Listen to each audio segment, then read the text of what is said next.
Good evening. Tonight's Committee of Adjustment hearing is being held by video conference and live streaming video on the town's live stream webpage at oakville.ca. This is a hearing to consider applications for minor variance and consents held under the authority of the Planning Act. Please keep in mind the intent of this process is to review the application that is before the committee, listen to the evidence, and then make a decision. This process is not intended to be used to resolve any concerns or disputes that may exist between the town, individuals, or organizations. If a request for a deferral is made and the committee grants such a request, the applicant or authorized agent must contact the Secretary-Treasurer to schedule a new hearing date. In order to conduct an effective and efficient electronic hearing, we have adopted the following process.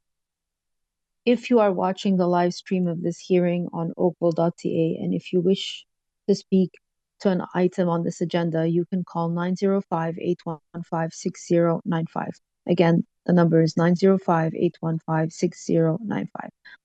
The phone number is also posted on the screen at the live stream page at oakville.ca. Staff will be standing by to take your call, and when you call in, staff will ask for your name, item number you wish to address, and telephone number. Further instructions will be provided for you to call back to join the video conference. When the chair of the committee polls for interested parties, you'll have to press *6 to unmute yourself. The applicant or agent will be given the opportunity to briefly explain to the committee the basis of the application and answer any questions that may arise. A maximum of 5 minutes will be provided for a presentation. If you will need to state your name and address for the record, and any submissions beyond the 5 minutes will be at the discretion of the committee. All delegations must also state their full name and address for the record, and a maximum of 5 minutes will be provided for each presentation. All remarks and questions are to be directed to the chair. Any submissions beyond the 5 minutes will be at the discretion of the committee. The applicant or agent will then be provided with a further 5 minutes to respond to comments made by interested parties, answer any questions from the committee members, and if the applicant or agent has concerns found in staff report, particularly with the proposed conditions, this will be the opportunity to advise us. The matter will then be taken into committee for a decision, and this will mark the end of all discussions. Any person desiring a notice of decision for an application must provide a written request, preferably through email to the Secretary-Treasurer. Written notice of the committee's decision will be mailed no later than 10 days for minor variance and 15 days for consent application to the applicant, agent, and any other person who has filed a written request for such notice. The last day to appeal the decision to the Ontario Land Tribunal will be noted on the decision. Please note that only the applicant, specified persons, or public bodies may apply or appeal to the committee's decision to the Ontario Land Tribunal. In November 2022, Bill 23 legislation, the More Homes Built Faster Act, amended the Planning Act to remove appeal rights for members of the public. If no appeal is prescribed within the prescribed time frame, the decision of the committee becomes final and binding, and the Treasury and the Secretary-Treasurer will then notify the applicant and anyone who has received a copy of the decision through written correspondence. We ask that people participating in this hearing are to be courteous to and respectful to the members of the committee, town staff, and any other person participating in this electronic hearing. Tonight's electronic hearing is being video recorded and available for future viewing at oakville.ca. Thank you.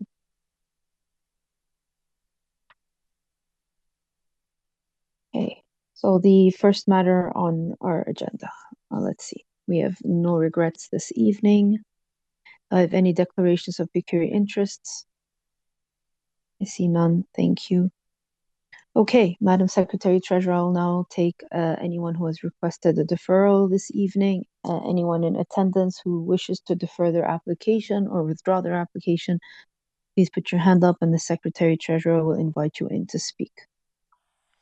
Yes, Madam Chair, I will move one of the agents in that has their hand up. One moment. Thank you.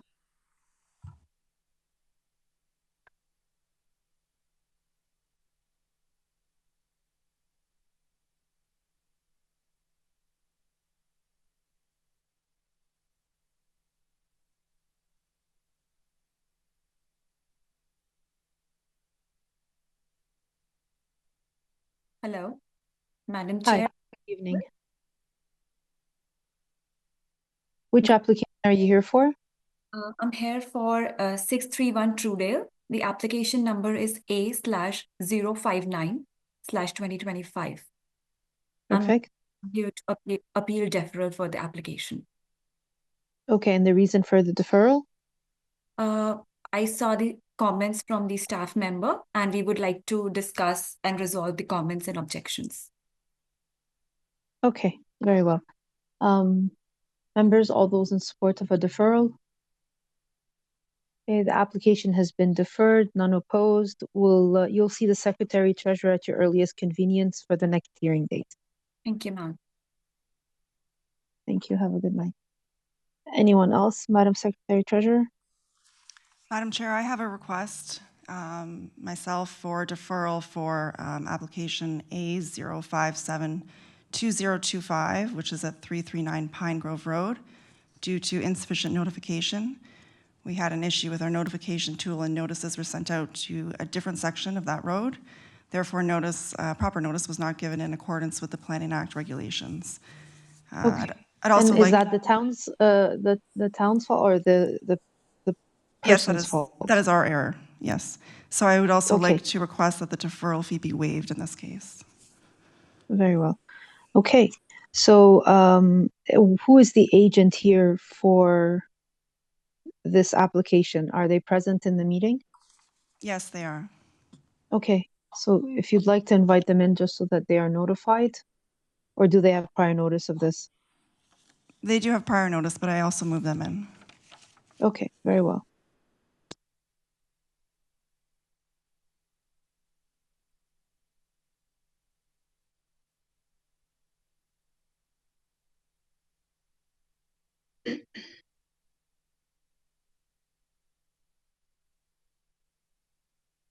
Ms. Al-Kassab? Yes. Okay, so this is just to let you know that there is a motion to defer your application because of insufficient notice. You will see the Secretary Treasurer for the next available hearing date, and we are going to waive the administration fee. Yes. All those in support of the deferral? Okay. The application has been deferred, none opposed. Thank you for your attendance. Thank you. Okay, have a good night. You too. Thank you. Okay, anyone else, Madam Secretary Treasurer? No, Madam Chair, I don't see any more hands up. Very well.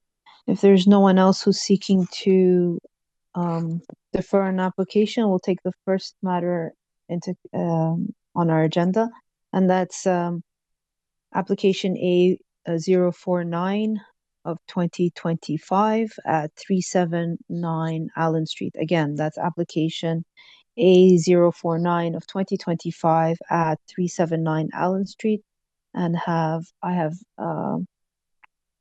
Emily Villa as the agent. Go ahead, Ms. Villa. Yes, good evening, Madam Chair and members of the committee. My name is Emily Villa, and I'm from the Office of Office of Wilmot and Strickland at 594 Chartwell Road in Oakville. And I'm here on behalf of Ms. Heather Taylor, who's the owner of 379 Allen Street. Thank you. Thank you very much for the presentation there. If you could just scroll briefly towards the end, just to show the elevations. And then if we can go back to the first page afterwards, please. If you just keep going down to the end, please.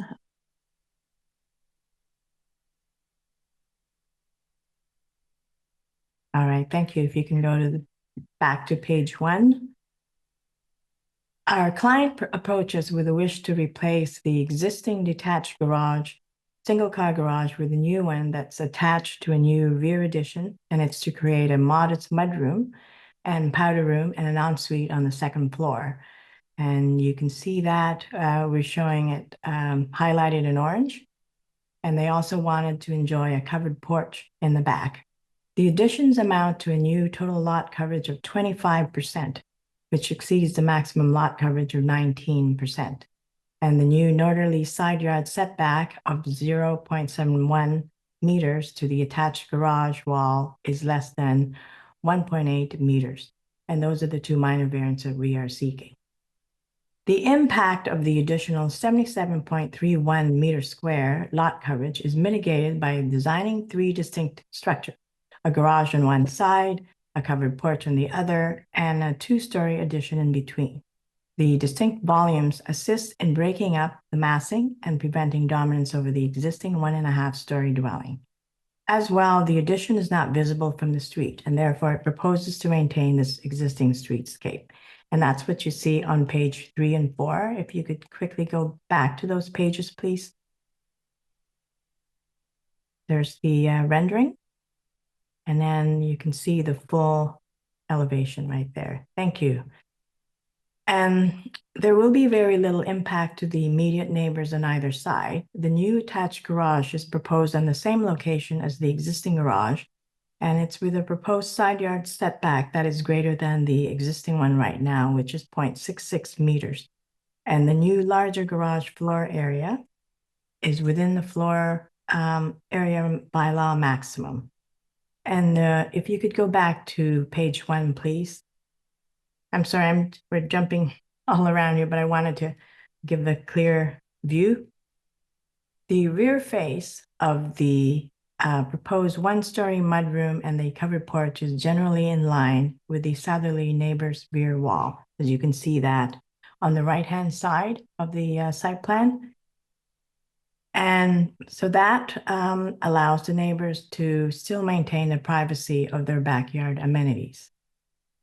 The additions are well below the maximum residential floor area, and it's within the maximum building height. We read the planning's comments, and we agree with staff opinion that the proposed addition does not make the existing dwelling appear larger and the surrounding dwellings. And we note that the neighborhood is home to a variety of housing stock, both new and original, and some having lot coverages of greater than 19%. And therefore, we believe that the requested variances are minor in nature and they meet the 4 tests of the Planning Act. Ms. Taylor has met with her immediate neighbors to the north and the south and the west, and she's also tried her neighbors at the rear, but they have not been available. But she's let me know that her neighbors were enthusiastically supportive. So this concludes my presentation, and I'd be happy to answer any questions you may have. Okay. Thank you, Ms. Via. Thank you. Any questions from the committee members to Ms. Via? Okay. Very well. If there are no questions, no one has called with any interest for this application, Madam Secretary Treasurer. No, Madam Chair, there have been no calls. Okay, thank you. Then we'll take the matter into committee. Who would like to move a motion? Go ahead, Mr. Hardcastle. Thank you, Madam Chair. Having undertaken my site visit, having reviewed the materials, including the written staff report, having heard the presentation, I'm satisfied that the requested variances conform to the 4 tests of the Act. Finding that the proposed addition will have minimal to no impact upon adjacent properties and is consistent with the character of the area. Accordingly, I'll put forward a motion of approval, subject to 2 conditions, those being that the dwelling be constructed in general accordance with the submitted site plan and elevation drawings dated March 27th, 2025, and that the approval will expire within 2 years of the date of the decision if a permit has not been issued. Would note that there were no members of the public present with respect to this matter. Thank you, Mr. Hardcastle. Is there discussion on this recommendation? I see none. All those in support? Okay, the application has been approved. None opposed. Thank you. Thank you. Have a good evening. Application A055 of 2025 at 401 Ash Road. Again, it's application 055 of 2025 at 401 Ash Road. I've got Vivek Gupta as the agent, or Mike Wharton, who's here representing this application. Hi, this is Vivek Gupta. I am the agent on behalf of the owner. Okay, very well. Do you have a presentation? Yes. Okay, here it comes then. Go ahead.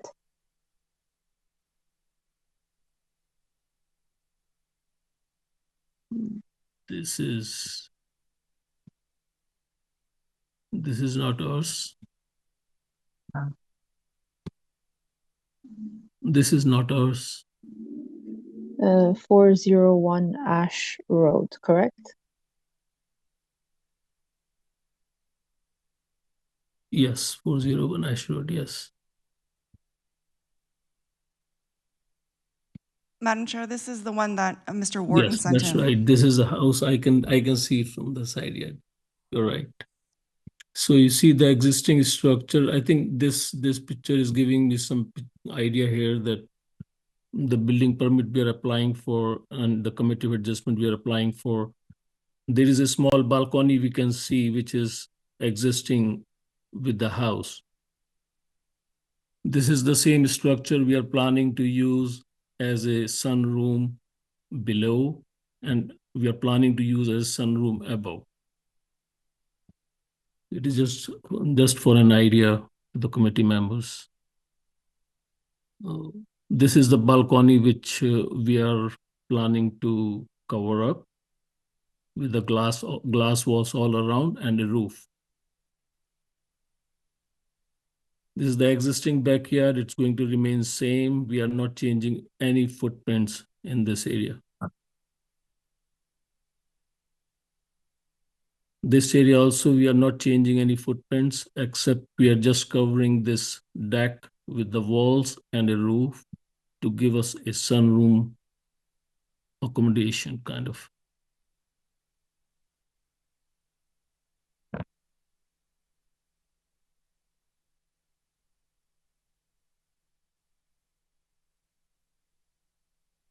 So One of the pictures below seems like you've already started enclosing below. I see glass and panels. So have you already started this? that was the one which owner started, and then he was notified he need a building permit, and then we started building permit process, ma'am. Okay.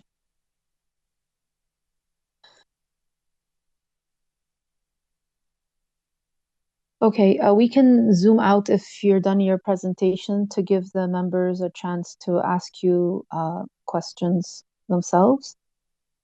Yes. Okay. Members, do you have any questions for Mr. Gupta at this time? Go ahead, Mr. Dickey. Thank you, Madam Chair. Just want to understand, make sure I had this right.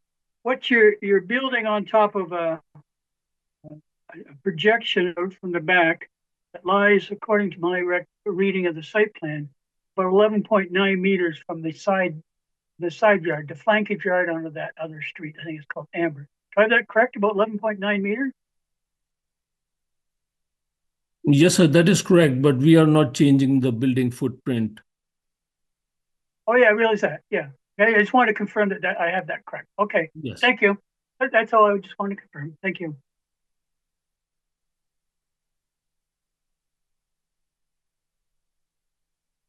Any other questions or items of clarification? Go ahead, Mr. Talowski. Thank you, Madam Chair. I'm trying to have a question of staff. I'm a little confused about the objection on this. You raised concerns about, so this is an existing structure for all intents and purposes. They're going to put windows on the ground floor and put a roof on the existing deck. Staff raised concerns about the building extending beyond the rear yard of the back of the house of the neighboring building, yet the previous application on Allen Street, we had an addition that extended beyond the rear of the adjacent building on the one side. Staff had no concern with that. Now we have an existing deck situation, and in the middle of the house, as Mr. Dickey said, significantly removed from the Ambler flankage. I'm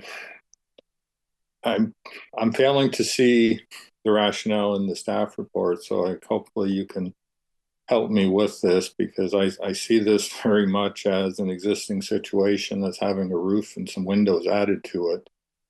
I don't see how it's going to contribute to overlook, particularly where the location of this is in the center of the lot. We can always clarify this with Sorry, the sir, city. that question was for staff, not for you. I'm sorry, sir. Yeah, thank you. Through you, Madam Chair, staff does not have concern with the first floor sunroom, but we do raise concern with the second floor sunroom, as we believe that it may contribute to undesirable overlook and privacy conditions on the abutting property, and also potentially impact the massing and scale as viewed from Amber Crescent. The design guidelines for stable residential communities do specifically state that new development should not include second-story decks and balconies, which may create an undesirable overlook condition onto adjacent properties. Although this is not a deck or a balcony, we do have concern that the sunroom could exacerbate the overlook and privacy conditions, as this space would be more heavily used all year round. So that is the reasoning for the objection. So in my view, the variance has to cause the impact. And as you just said, the balcony is existing. So it's an existing situation. I can stand on that balcony today. What's the difference between standing there in the open air versus standing there looking through a window? What is the additional impact that staff see? The additional impact was mainly related to the more regular use of this space, being that it is a sunroom. It can be utilized all year round rather than just during the seasonal times. And that would exacerbate the existing impacts of that balcony that is existing. I will also note that the balcony is legally non-conforming. So it is permitted in the zero suffix zone, but this is a zero suffix zone of which we would not typically permit such structure. Thank you.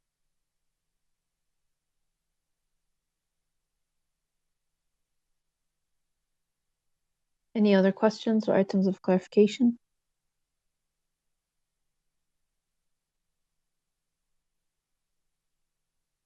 Okay, I see none. Has anyone called with interest for this application, Madam Secretary Treasurer? No, Madam Chair, there have been no calls.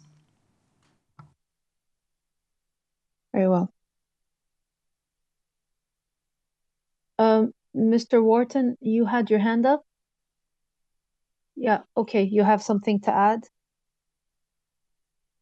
We can't hear you, so you have to unmute yourself for... Okay, how's that? That's fine. Go ahead. Okay. Okay. Yes. I'm the person that took those pictures that were submitted in the original document you had up. And I don't know, is it possible for you to bring up picture number 8 for me, please?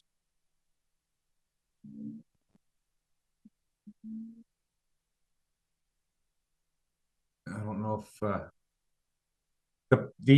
what? Okay, there we go. Yeah. Down to number 8. We can show, there we go. As for view of like the gentleman said earlier, that is an existing deck that you can stand out there any time of the year.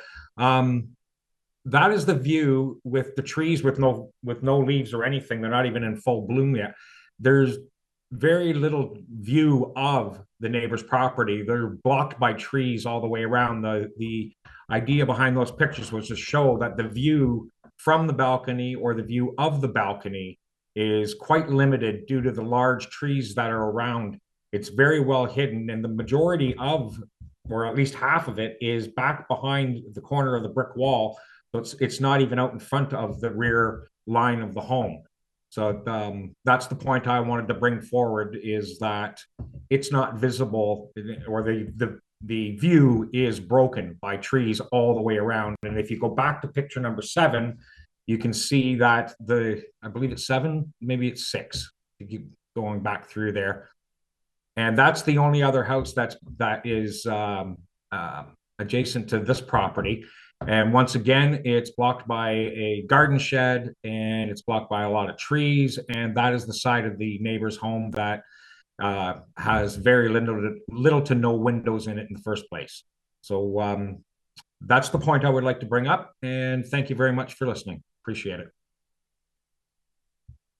Thank you. Thank you. Okay. Any questions before we take the matter into committee? Okay, I see none. Who would like to move a motion?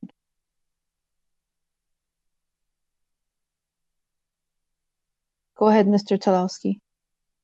Thank you, Madam Chair. Madam Chair, I'm going to take a contrary view to the staff position on this file.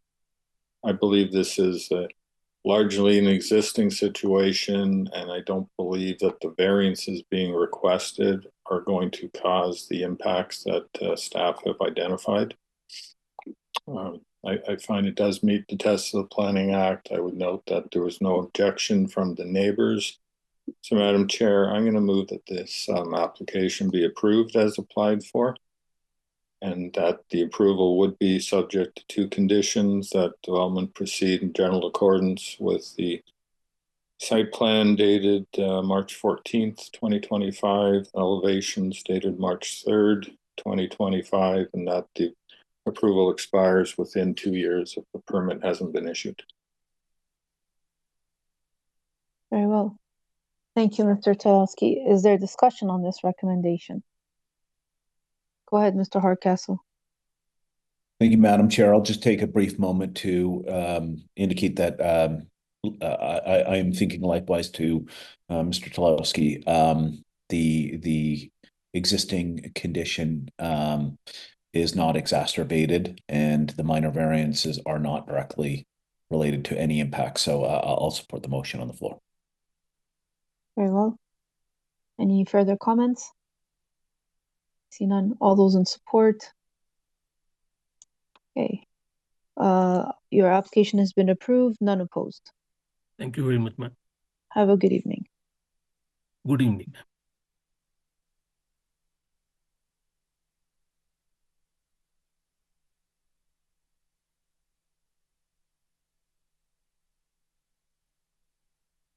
Okay. Application 056 of 2025 at 580 4th line. Again, that's application 056 of 2025 at 580 4th line.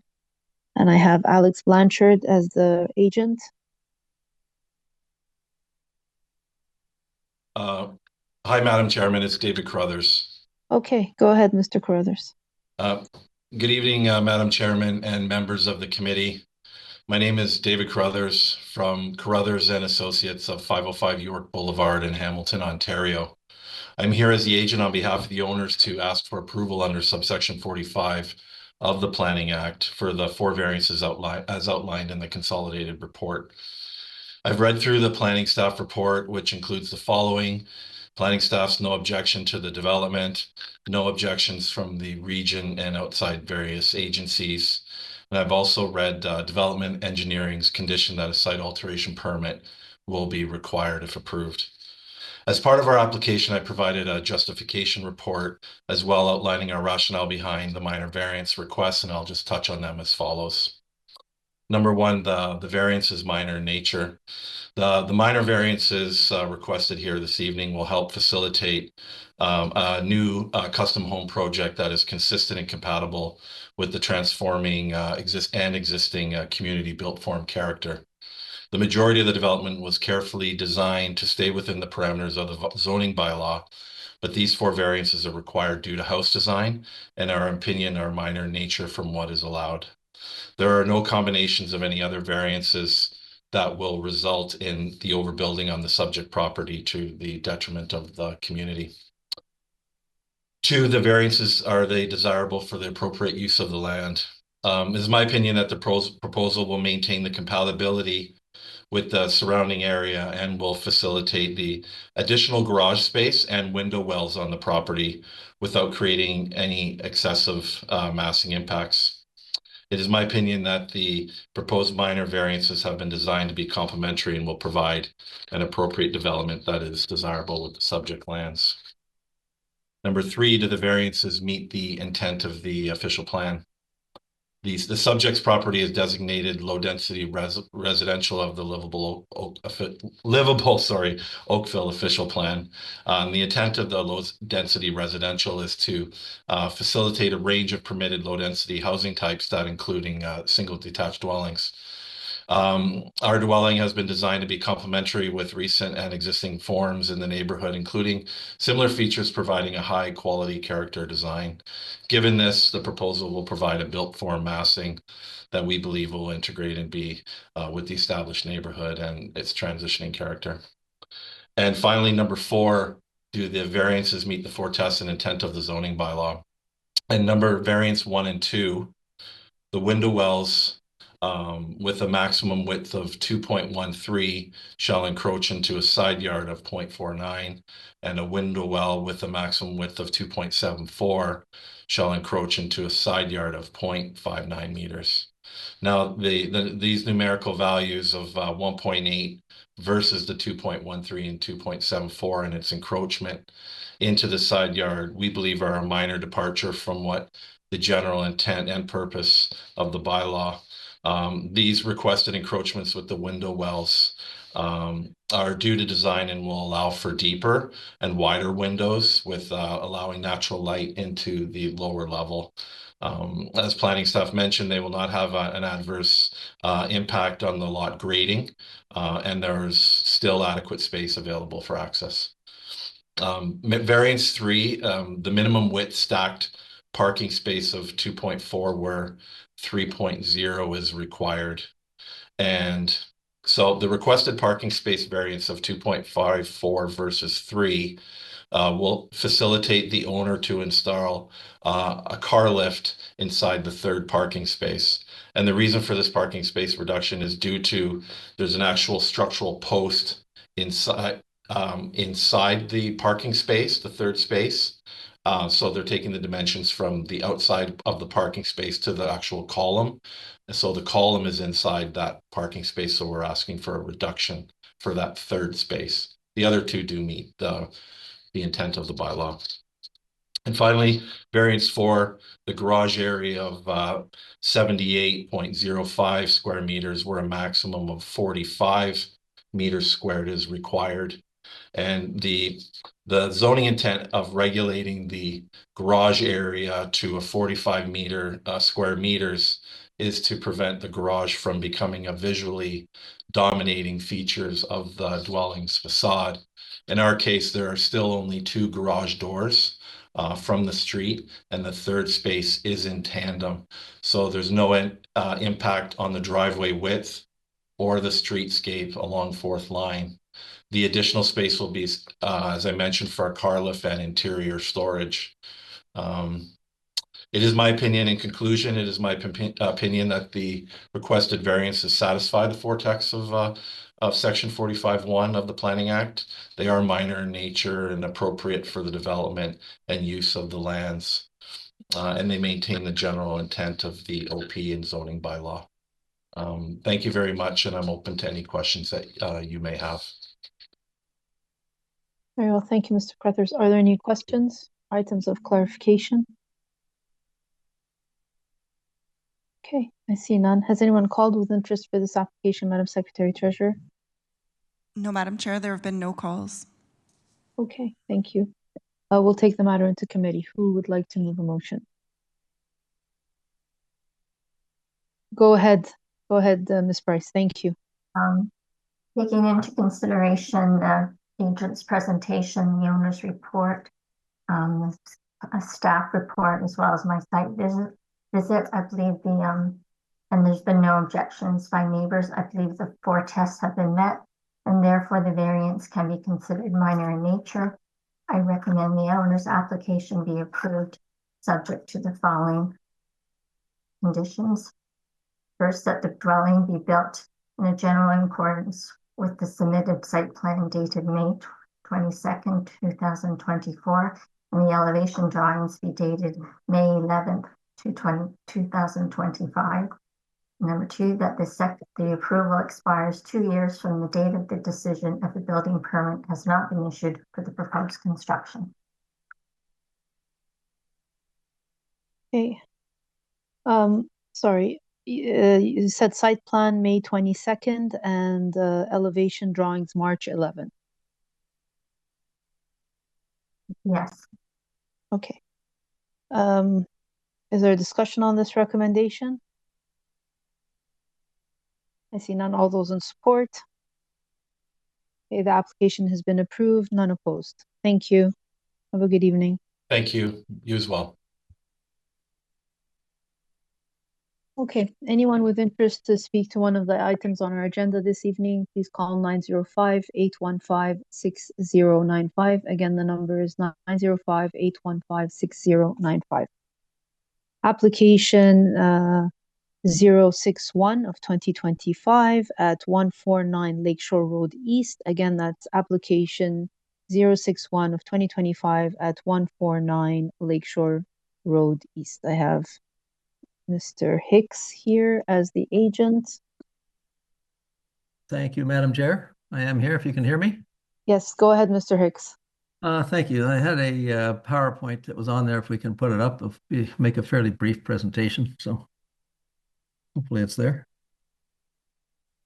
Oh, Go get it.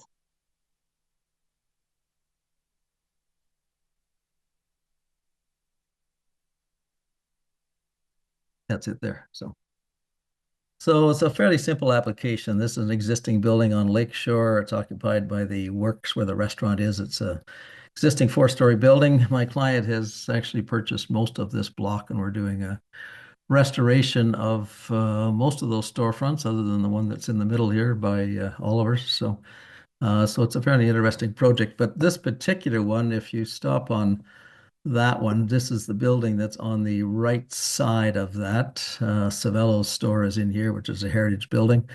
This falls within the Heritage District, but we're doing some renovations to the exterior of it. But the intent of this application is to, if you go to the next plan, which is the floor plans, I believe. Oops. We'll keep going back. Seems like they disappeared.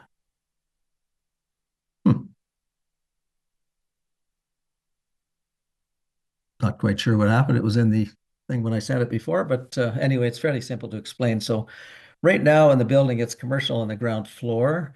The second floor originally had 2 apartments on it. The 3rd and 4th floor have 4 apartments on them right now. The existing second floor, which had 2 apartments, was converted into office space at one point about 8 years ago. It's been sitting vacant for the last couple of years. The owner wishes to put in 3 residential units within that space.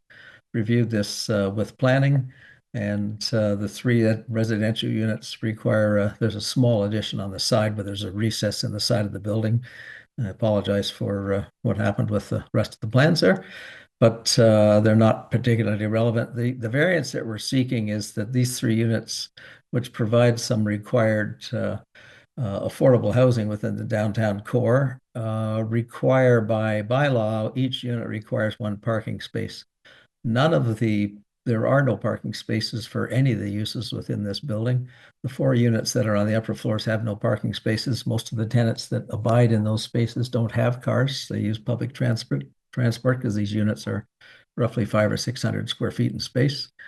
And we're proposing the 3 new units on the second floor with no additional parking provided on site. Planning doesn't seem to have any objections to it. None of our neighbors have expressed any objections to it. We would provide parking if that was an opportunity, but given there was 2 units there, we're really only seeking to add 1 additional unit and to subdivide that space and create some new housing on that existing empty second floor. That's the nature of the variance that we are requesting. If there was 2 units there, actually, interestingly enough, they would have required 4 parking spaces. So smaller spaces only require 3, but we can provide 0 because we are built lot line to lot line, front and back. So And there is a public parking space or parking lot behind it, but you're not allowed to park in there at night, but through the day you can park there. So with that, Madam Chairman, I'll leave it open for any discussions. Planning seems to be in support. There's no neighbors that are objecting to it, so happy to answer any questions. Well, any questions for Mr. Hicks? Okay, see none. No one has called with interest for this application. No, Madam Chair, no calls. Very well, we'll take the matter into committee. Who would like to move a motion? Go ahead, Mr. Dickey. Thank you, Madam Chair. Based on my review of the owner's application, plans provided, my site visit, together with the presentation by the owner's consultant and the planning staff's report, I am satisfied that the variances are minor in nature and conform to the 4 tests under the Planning Act. And I put forth a motion if the application as applied for be approved, subject to the condition that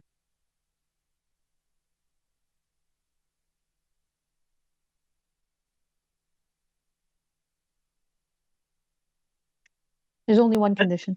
Okay, yes, sorry. The condition that the approval expires 2 years from the date of the decision if the building permit has not been issued for the proposed construction. Very well. Is there a discussion on this recommendation?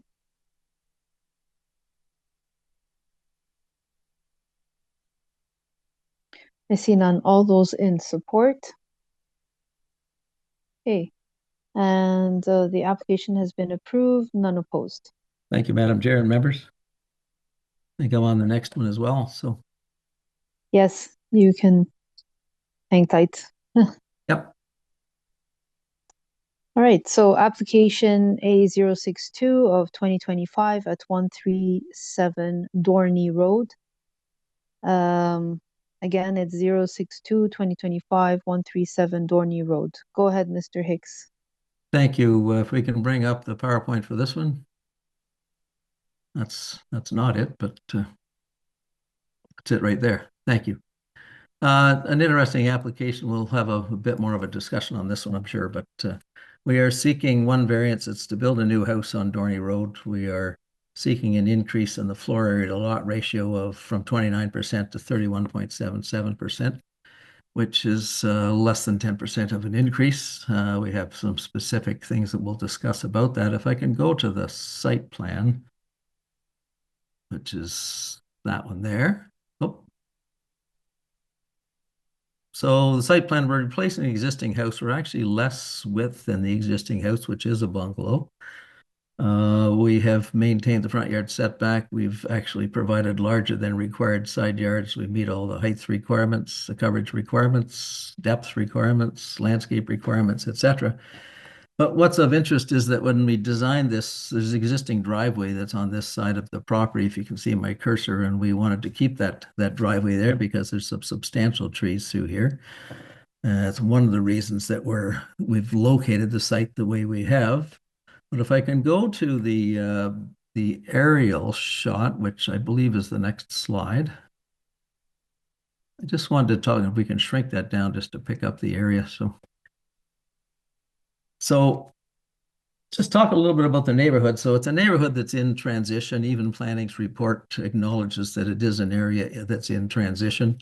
There are a number of mixed varieties and styles of houses, 1-story bungalows, 2-story houses, 1.5-story houses.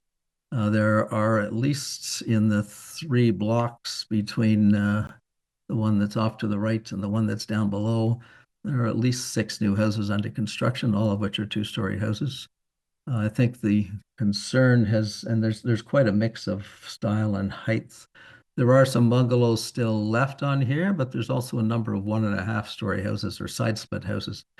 On this particular one of interest, the house that's to the south of it is for sale, and the house that's just up the street is for sale. And I think even planning acknowledges in their report that as the bungalows are being torn down, that new 2-story houses are being built. So if I go back to the front elevation, which is the first piece, So what we've done specifically, as I say, we've tried, and this doesn't show the trees that are in front because you literally can't see much of the house through the understory of the trees, but we've kept the garage to the right side. There is a one-story, there's a pool on the houses to the south of this property. Wanted to respect that, make sure there was no overshadowing. What this doesn't show, unfortunately, which I'll show later, is the house that's to the north side. So we've articulated the facade. We've tried to comply with some of the urban design or all of the urban design guidelines and the infill guidelines, but I think of particular concern is the expression that planning has come back with, that we are not meeting one of the design guidelines with respect to appropriate character and with respect to transition and heights between the spaces.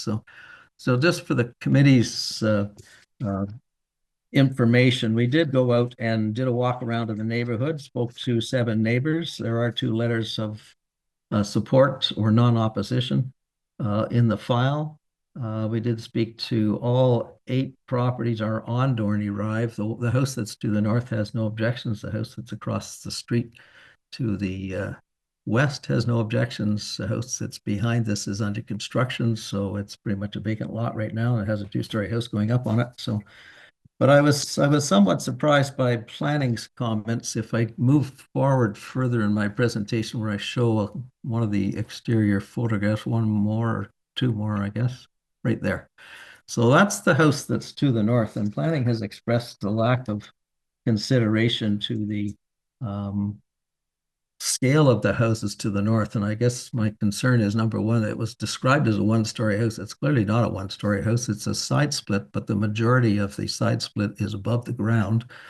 And in fact, the site, as you can see, rises up from here. And if you see the roof line of our adjacent house, the roof line of the 1-story bungalow is actually underneath here. So I don't think our 2-story is going to be more than 2 or 3 feet above the eave of that house because of the grade change that happens on the lot. But the more concern I was that it was described as a 1-story house, and it's clearly not a 1-story house. In fact, I don't think there's any transition issues in terms of the scale of what we're proposing with this adjacent house. And the house and this house, like all others, and even planning is suggesting this, will definitely be torn down. It's the value of properties in the area is such that it'd be a 1 in 100 chance that someone would keep this lot. So it'll be replaced with a 2-story house. So I guess I'm questioning the need to provide a transition, which I think we already have, but to transition to what's definitely going to be a 2-story house in the future. So it's sort of, we're frozen in a moment in time, and I'm not sure it's relevant, but I believe we've provided enough articulation in the facade that we do provide that. We've got a 1-story section of the house, which is on the other side, and that's because the garage is there, and that's because we don't want to take down any trees. So in terms of its compatibility with the neighborhood, I think we're fully compatible with it. We're fully compatible with what's happening in the neighborhoods, and even planning is suggesting that is what's happening. Has no impact on privacy, sunlight, overviews, etc. I believe architecturally it's an excellent house, and certainly the neighbors in the people in the neighborhood have described it as one that they look forward to seeing, and they love the look and feel of it. So I think bottom line, I believe that we meet the 4 tests. There is only 1 variance on here. It's a minor variance. If we, in our elevation, we actually permitted by the bylaw to build a full 2-story house across there if we were asking for a variance. And I know because we're asking for a variance, we flip over to the design guidelines and the infill design guidelines, but I've used these design guidelines many times, and I believe we fully comply with them. So I disagree with planning's response to this. So sometimes I would have said, let's defer to discuss with it, but I think it's been inappropriately represented in the report as a 1-story house that's adjacent to it, and it's clearly not a 1-story house.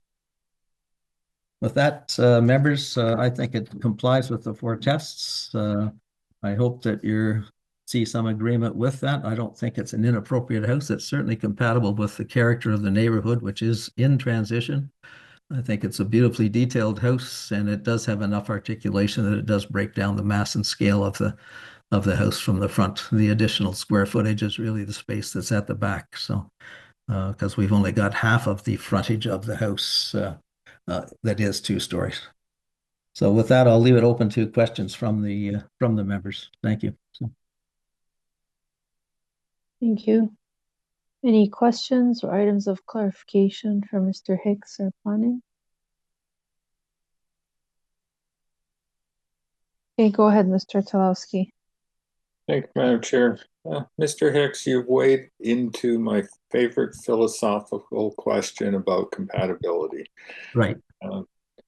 When we're looking at compatibility, what do you believe is the appropriate way to look at it based on what sits on the ground at this given time or what the current zoning bylaw permits on that same piece of property? I can't say it's one or the other. I have to look at both of them, but I would look at it in terms of what the zoning permits on the property and knowing that it's an area in transition, which I deal with all the time. That house will not be there. So it seems odd to try and respond to what is a 1.5 or 1 2/3 story house beside it, and then have it come down, and then all of a sudden we're the odd one in the neighborhood that responded to something that doesn't actually exist. But in terms of compatibility, to me, it's always, can it coexist with what else is in the neighborhood? It's not so much, is it the same as, is it the same height as, is it the same materials as, is it appropriate within their neighborhood? And if I look at the overall context of that neighborhood, what we're proposing is entirely compatible with that neighborhood, like 100%. I won't give an inch on that one. I just totally believe that it's compatible with the neighborhood. And that's how I define compatibility, especially, I mean, if it was in a heritage district or something else where it's been sitting there and there's no changes happening in the neighborhood, I'd probably looking at more what you said first in terms of looking at what's on the ground beside me. How do I respond to that? Well, what's on the ground beside me right now is this item that's stuck in a time lapse right now that isn't going to be there. I'm going to guess within 1, 2, or 3 years. So I believe it's fully compatible, and that's why I was surprised by planning's comments, actually. So, thank you. Mr. Dickey, you had your hand up as well. Thank you, Madam Chair. To the agent, usually or often we look at the houses. I'm looking at the front facade of the house. Yes. Yep. Often there's criticism about when the front entrance has high pillars that go 2-story, and when there's 2-story windows that are 2-story in height. And I'm looking at this house, and I know it's not like a grand room at the front, but there's windows that appear to be 2-story in height and give that vertical appearance that possibly makes the building look tall. So I'm wondering about that, and maybe I'm asking you for your comments. Correct me, give me some things to say yes or no to. No, I can comment on it. So it's a discussion I'm still having with the client. I mean, we show the panels between the two windows as they look like glass in the rendering, but they are solid panels. So there is a definition of the floor that's there. But it was intentional, but within the context of the overall house, it doesn't exceed the allowable heights within the neighborhood. There's a number of other houses being built. And even this is, you get stuck with some current trends and what clients want and what they want and what I might want, but I can't dictate 100% of that. But it was intentional, but it wasn't intentional to make it look higher because we specifically used hip roofs on the top of it to try and reduce the height of it. So the 2-story wall isn't any higher than what's permitted by bylaw. The treatment of the windows is perhaps my interpretation of what's appropriate for it. The clients were quite excited about it. The neighbors quite love it. Is there different solutions? I could divide those windows so there's a separate window on the upper floor and a separate window on the lower floor. It would make the house a little more banal, in my opinion, and not very interesting. And I don't think that's my role as an architect to try and do that. So I don't think it creates a verticality to the house that's disruptive to the neighborhood, I guess, to try and answer where I think maybe some of your questions were. And when you see it in real life, you'll recognize there are 2 floors and there are divisions between the windows, but I agree. The houses that have giant Corinthian columns that are 2 stories high with massive windows in the front, I don't think this does this. It has a canopy that projects out. So there are enough elements that it's articulated appropriately that I believe it's again appropriate to the character of the neighborhood, and I don't think it looks out of place in the neighborhood. So Thank you. Okay, any other questions? Okay, has anyone called with interest for this application, Madam Secretary Treasurer? No, Madam Chair, there have been no calls. Okay, very well.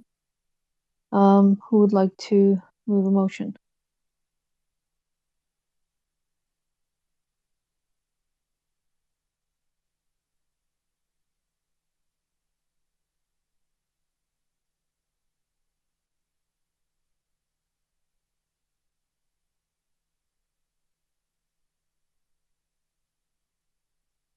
Okay, go ahead, Mr. Tusk.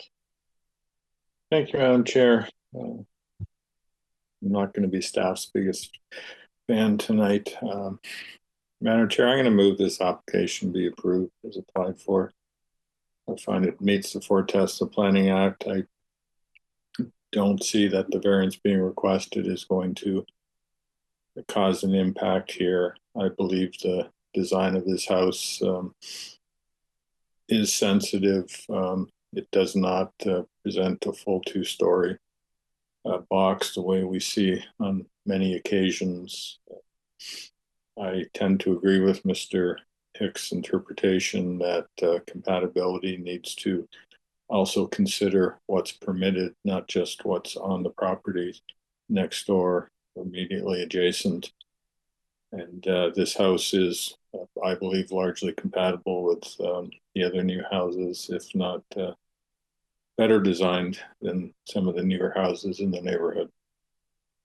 And I'd note that there was no objections from the public on this application. I would therefore move the application be approved as applied for. Finding it meets the test of the Planning Act, I'd make that approval subject to 2 conditions: that development occur in general accordance with the site plan dated January 29th, 2025, and there's no date on the elevation drawings, so make that conditional as well on the elevations as submitted with the application.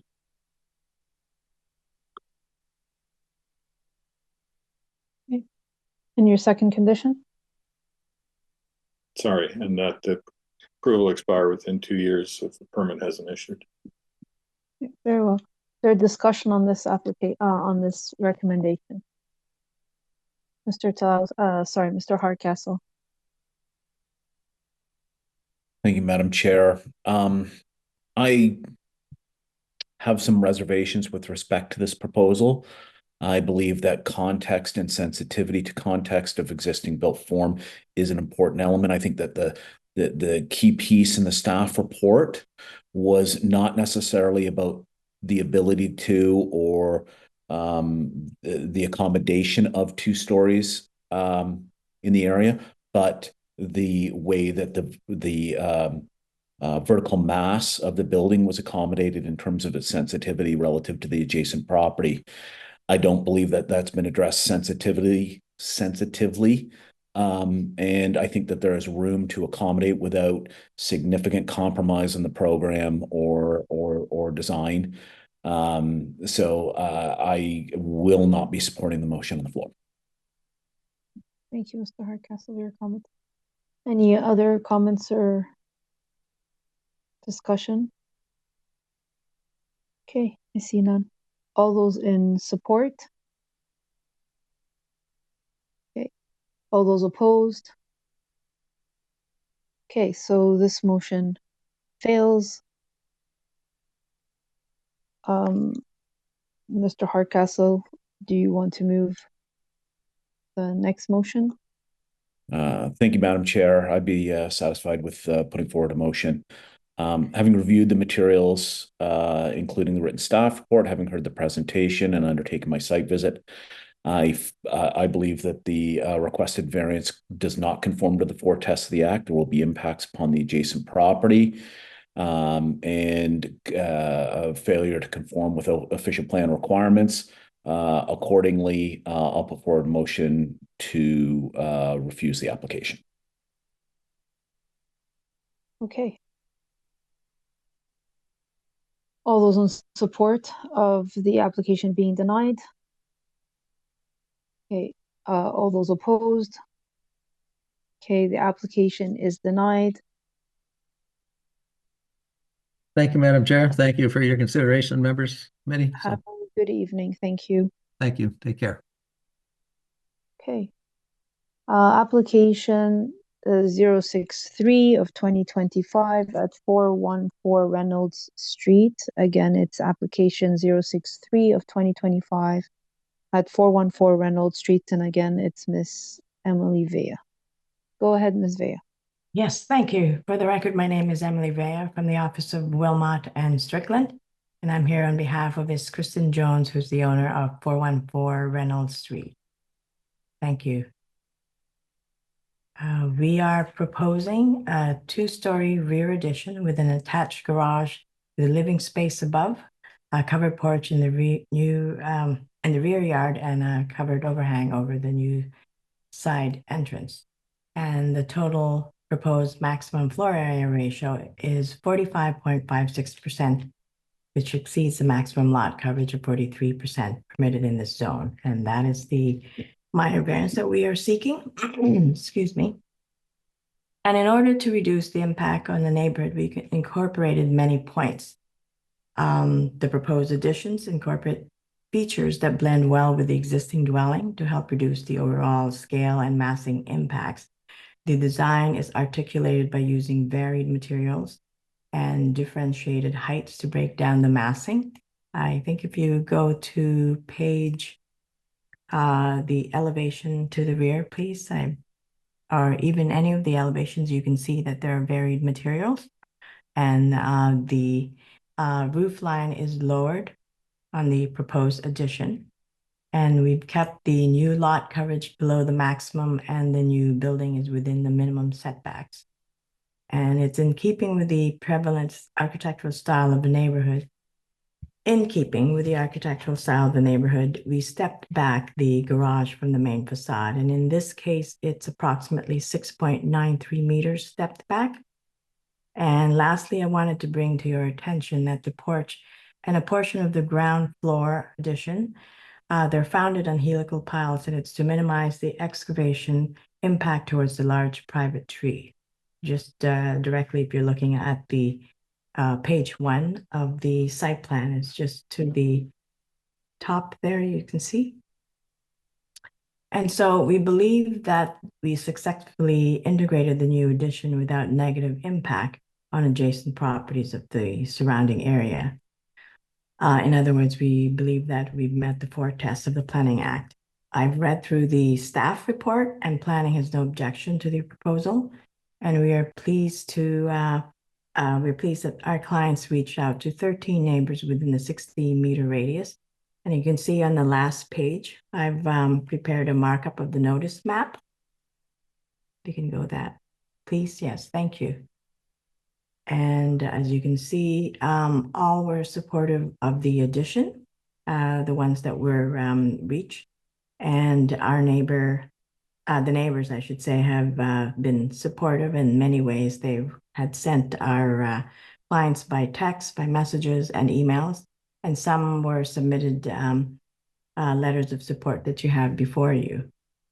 And that concludes my presentation. Thank you. And I'd be happy to answer any questions. Thank you, Ms. Vea. Any questions or items of clarifications at this time? Sorry, I need to pan out to see them. Any questions? Okay, I see none. No one has called with interest for this application, Madam Secretary Treasurer? No, Madam Chair, no calls. Thank you. And I will note that there are letters of support from Paul and Erica Mann, Ray Chisholm, and Shirley O'Quinn. All right, I'd like to move a motion. Go ahead, Ms. Bryce. Taking into consideration my site visit, the owner's report, and the agent's presentation, and town staff's report, as well as the letters of support from neighbors. I believe the 4 tests have been met, and therefore the variance can be considered minor in nature. I recommend the owner's application be approved subject to the following conditions. Number 1, that the addition to the be constructed in general accordance with submitted site plan and elevation drawings dated March 14th, 2025, and that the approval expires 2 years from the date of the decision if a building permit has not been issued for the proposed construction. Very well, thank you. Is there a discussion on this recommendation? I see none. All those in support? Okay, the application has been approved, none opposed. Thank you. Good night. Have a good evening. Okay. Application 099 deferred from June the 26th of 2024 at 26 Holly Road Avenue. Again, that's application 099 of 2024 deferred from June 26, 2024 at 26 Holly Road Avenue. And the agent is Mr. Jason Heather. Okay, go ahead, Mr. Heather. Good evening, Madam Chairman, committee members. Thank you all for your time. I do have a quick little presentation. So this was an application that was brought forth. We're coming up on almost a year. There has been, in that year, there has been significant back and forth with myself and planning staff to put forward a new proposal that brought a two-car garage onto what is the main floor of the dwelling and eliminated a large ramp structure that took you down to a subterranean garage level. That also in turn eliminated a bunch of driveway and hardscaping that was in the front of the home. And you'll see in planning staff comments that they are in support of the application now. It's taken a little while to get us there, but I think we're quite happy with where we've ended up. So 7 variances. We have reduced the overall number. There were 8 in the original application. We're down to 7. Of the 7 variances, 4 of them are related to the fact that the dwelling is classified by bylaw and the definition of the first story as a 3-story dwelling. So the lot slopes significantly and fairly quickly from the street down to the lake level, of course, naturally, as does the neighboring house to the west and the park block. So that grade differential creates a situation where our average grade is greater than 1.8 meters from the ceiling of the lowest level. Thus, the lowest level, or basement in this instance, is actually the first story. So variance is number 7 for floor area above the second story. Number 6, number of stories. The GFA variance and the garage area variance all originate from the fact that we have to classify this as a 3-story dwelling. If I can go to page number 4 just quickly. It's a site. Yeah, that's the one right there. So again, lakefront lot, bordered by a house on the west. There is an interesting little water creek feature that provides overland flow. There is a large conservation setback on the west side of the property, a 5-meter requirement. That's why the property is shifted towards the park. But again, that park and the large retaining wall in the park next to the path provide a great buffer to that park block. It's heavily treed along that side of the property as well, so provides great natural screening for the site. If I can go to the next slide, the variance for the garage projection, there's a green line on the front right-hand side there. This is all below grade, so this is in the front yard of the home beneath the driveway and the front entry walkway. The variance, again, because the first story of the house is the basement in actuality, the garage projection is that green line on the right-hand side, so we're seeking 8.83. This also shows the additional garage area. So on the main floor of the home, there's a standard 2-car garage that complies with 45 square meters. It does provide a lift down to this subterranean garage level. So again, completely beneath all landscaping, not visible from the street or from the northern park block. If I can go to the next slide, please. That's the one. There you go. No, back one. There we are. Again, the purple area is the subterranean garage structure. So again, below grade, on grade parking is provided on the top portion to access a 2-car garage. And then there's a single-story covered porch that extends across the rest of the front entry feature. If I can go to the next one, there's a variance request for a flankage yard. Again, due to the odd nature of the park lot, the blue line there that you see is their front lot line, which makes the extension of that up towards Holyrood an exterior lot line. Back beyond towards the lake, it becomes an interior. So the house complies everywhere from the blue line back, but that little portion in pink that you see does not comply with a 2.5 meter flankage. We have 1.2, and it's again just for that little pink portion.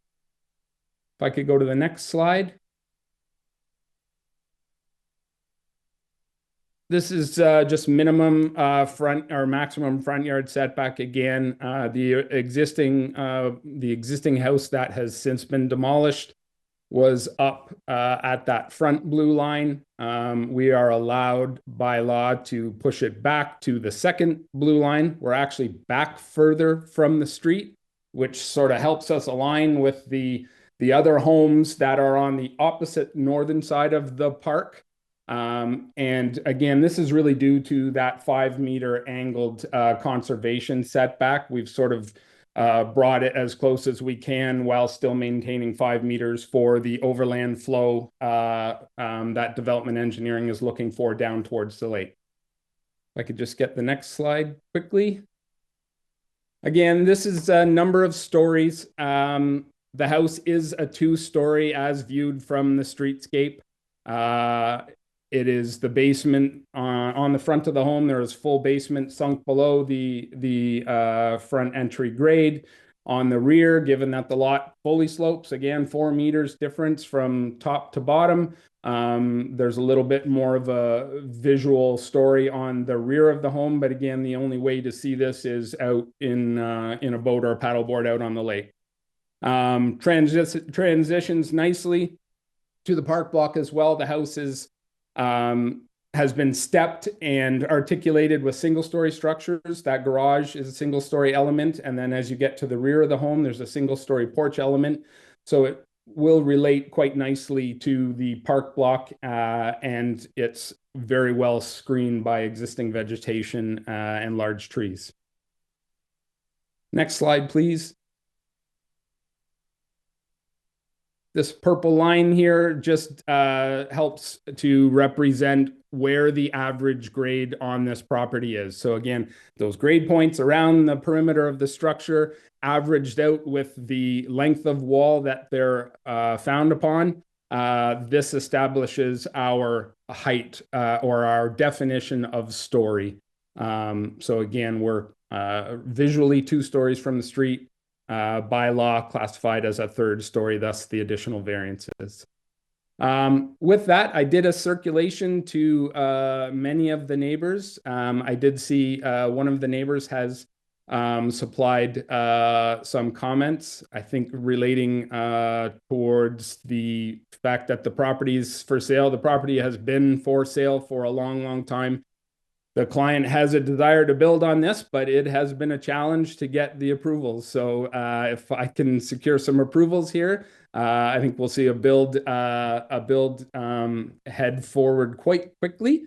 Planning staff are in support. I have read the comments and I am in agreement with any of the recommendations. And I would open it up to any questions from the committee. Okay, very well. Any questions, items of clarification from committee members? Mr. Dickey, go ahead. Thank you, Madam Chair. You explained to me the garage situation. We didn't really get into the gross floor area situation, and I just looked at one of the sketches. So in the basement, it seems to say there's 517.64 square meters. The second floor has 467.84 square meters. Third floor has 275.36 square meters. Just go back to the basement. Is that 517, like all of that? None of that is the garage. The garage would be would add more square meters to the situation, or something been included relative to the garage? It had the garage as a separate number. I believe there's a line item for that in the site stats. The area that is classified or shown as basement is the livable basement area. Again, if this were a flat lot situation, I would not have to include that basement. And in that scenario, my main floor and second floor, when added together, are comply with the bylaw requirements, are actually quite significantly under the bylaw requirements. So it's really the fact that I have to call my first story the basement. I am now including all 3 floor levels in that gross floor area total. Okay, that explains it. Thank you. Any other questions? Okay, Mr. Talowski, go ahead. Thank you, Madam Chair. Just a clarification for staff. On condition number 1 that's recommended, am I reading it correctly that you're recommending that development proceed in accordance with 3 out of the 4 elevations, and only the 4th elevation is to the satisfaction of the Director of Planning, or is it everything? Madam Chair, so everything is to the satisfaction. I think it's because it had a separate date on one of the elevations. So it's just clarifying that there's 3 that have this date, an additional one that has a different date. So if you have recommendation for how to word it differently to clarify that, happy to have that implemented. I just wanted to understand the intent, because usually it's in accordance with these data drawings or to the satisfaction of the director, not both. Do it in Yeah, that's fair. with these to the director's satisfaction seems to be a little redundant. Yeah, that's fair. Through you, Madam Chair, in this scenario, we were based on some of the updates that might need to be made through the site plan process with development engineer to allow there to be a little bit of flexibility in that, but I can see how tying it to the date and to director's approval could be redundant. So I'll leave it in your hands on how you'd like to proceed with a condition if you were to propose to recommend its approval. Thank you. It's helpful.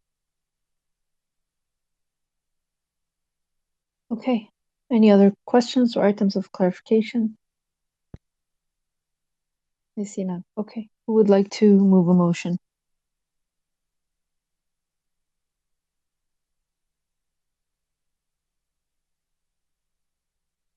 Go ahead, Mr. Hardcastle. Thank you, Madam Chair. Having undertaken my site visit, having reviewed the materials, including the written staff report, having heard the presentation, and thank you for that. There was a significant amount of clarity in that. And having reviewed the drawings, I am satisfied that the requested variances conform to the four tests of the Act. Accordingly, I will put forward a motion for approval. That motion would be subject to two conditions, those being that the dwelling be constructed in general accordance with the submitted site plan and north, east, and west elevations dated February 26, and the south elevation dated April 6, all to the satisfaction of the Director of Planning and Development, and that the approval will expire within 2 years of the date of the decision if a building permit has not been issued. Thank you. Very well. Is there a discussion on this recommendation? See none. All those in support? Okay, the application has been approved. None opposed. Thank you very much, Madam Chair, committee members. I appreciate it. Have a good evening. Have a good evening.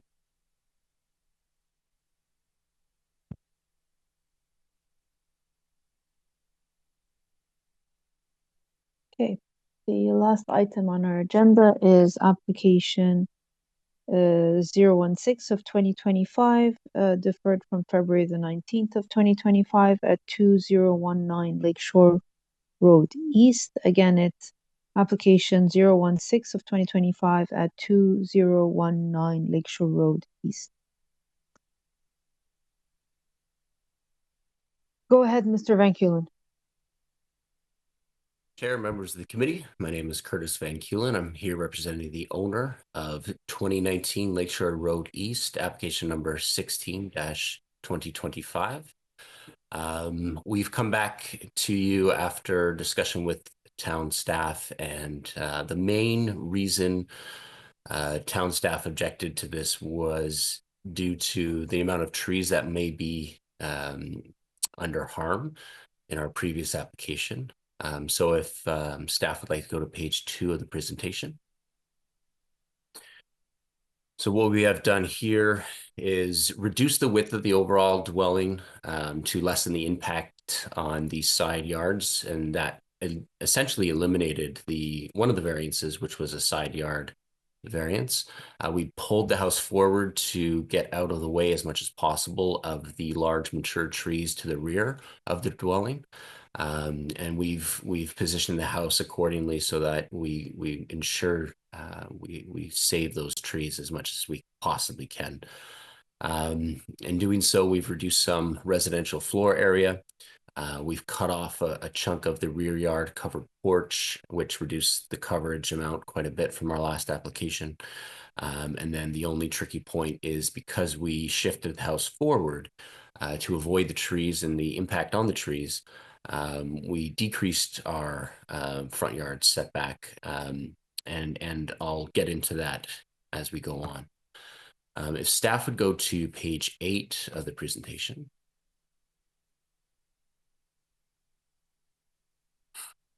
Thank you. The main thing I wanted to address was the RFA and the lot coverage. Starting off with the variation of the front facade.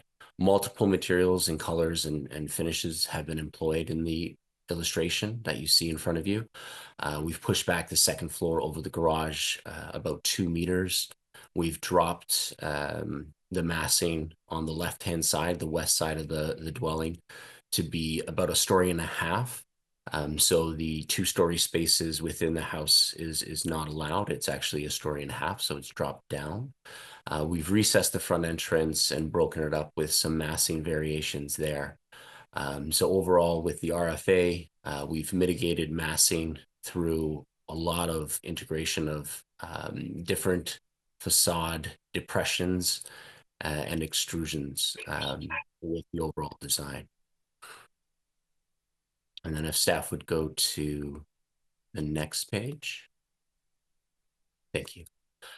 You can see on this, the figure 3 talks about the depression of the second floor and the garage, how it slightly protrudes.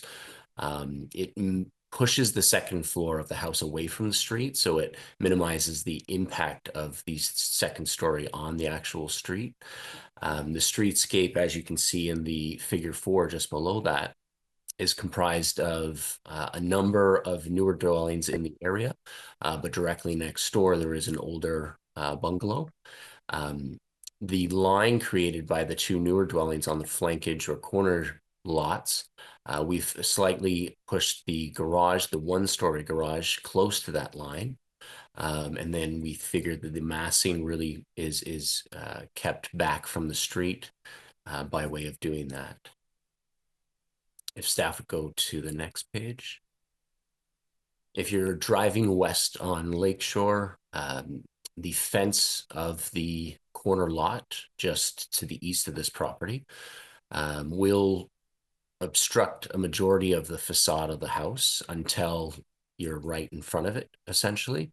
So the garage will not appear to stick out too much and jut out at you too much, because it will be blocked by the fence and the large mature trees on the property. And driving, if staff would go to the next page, driving down the other direction of Lakeshore, you can see the number of city trees that are actually aligned on the front of the property, which again shield from the massing of the home as it's positioned on the lot.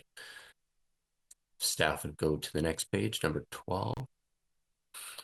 So what we have done to mitigate the impact of the massing on the rear of the property, we've positioned the large covered porch in the middle of the dwelling, far away from the adjoining lots on either side. And we've even pushed in the walkout, the basement walkout, so that it would be away from the vegetation in that area. So overall, we've come back in front of you with a greatly reduced application by most accounts, and we've worked with town staff to get here, and we're very happy with the proposal that we have in front of you. And with that, I put it back to you for any questions.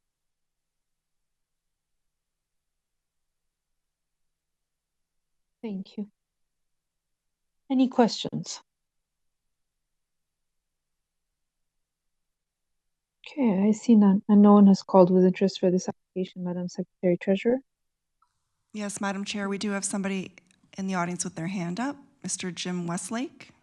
I will move him in. Go ahead.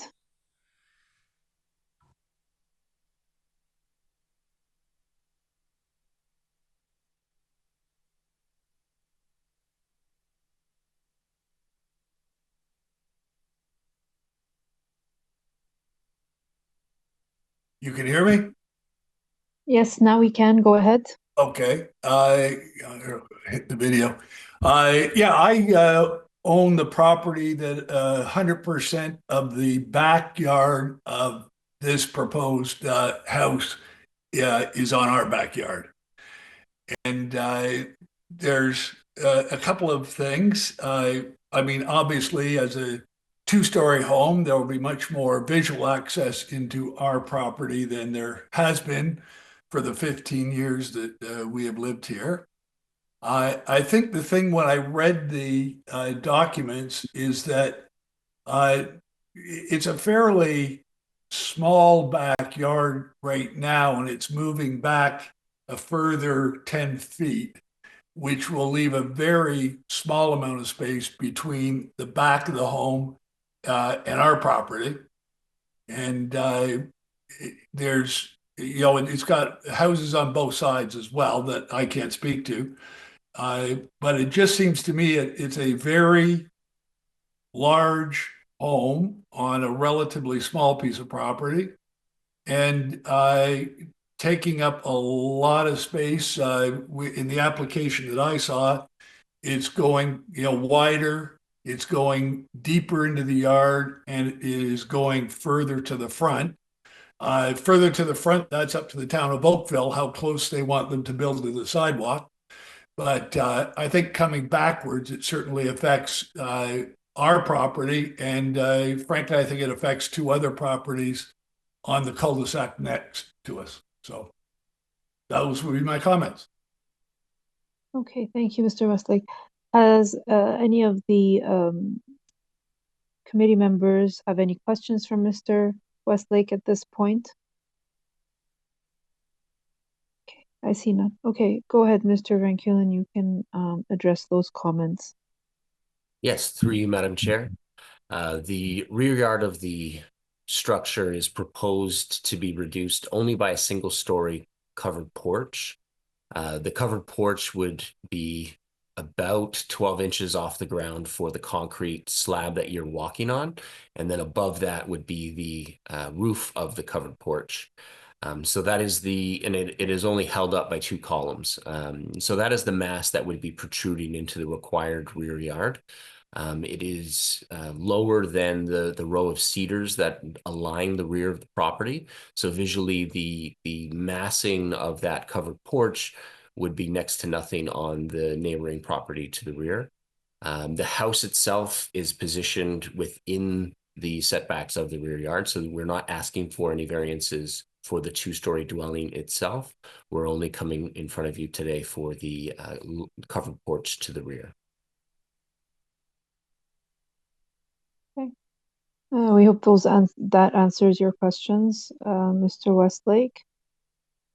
Yeah, I disagree with the comment about the cedars providing a lot of cover. Those are pretty much dying right now, so as a lot in the area are. I've installed fencing which covers it quite nicely to provide for both homes, some cover. But I think this will probably change that. And I'm just not sure why it has to be backed up that close to the lot line. Well, what I can tell you is that they're not asking for any variances, so they're within their rights in terms of where they are for their back lot line is the answer to your question. I thought in the proposal I read, it said to reduce the minimum rear yard to 8.08 meters from 10.5 meters.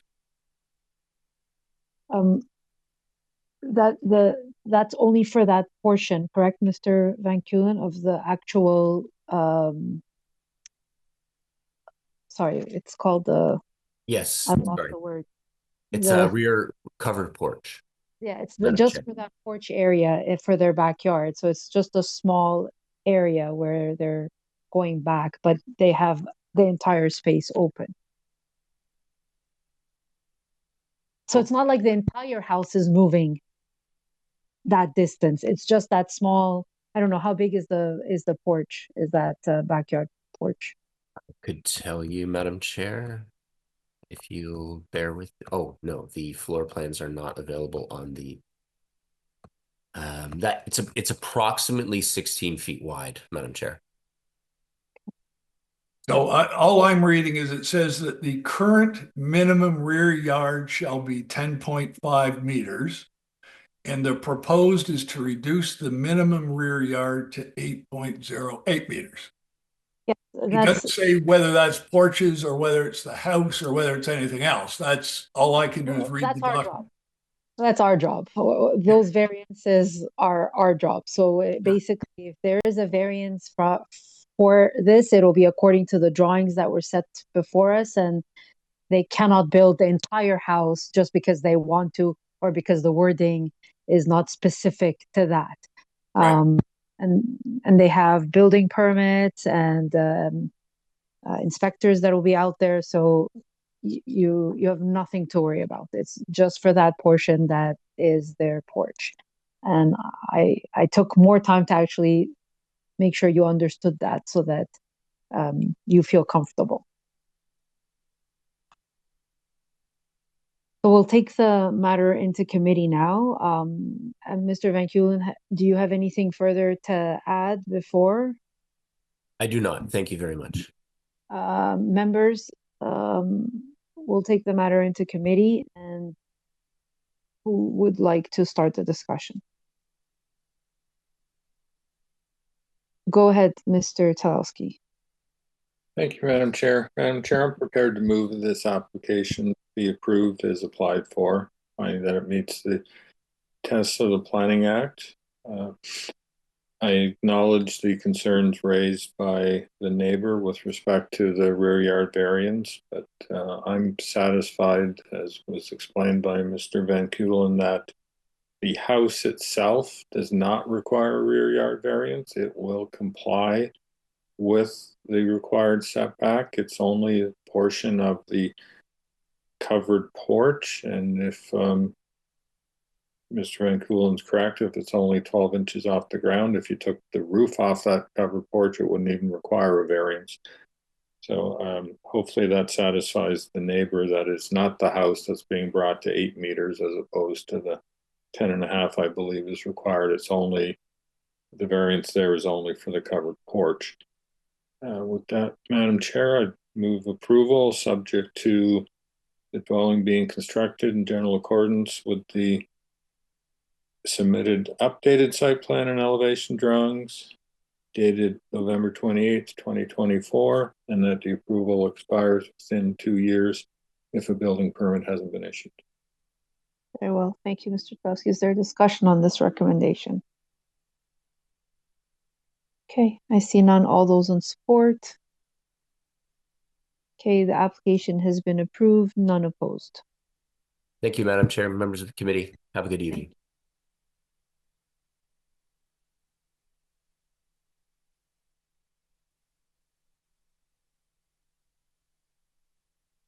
Next item on our agenda is confirmations of meetings for April 16th. Who would like to move a motion for that meeting?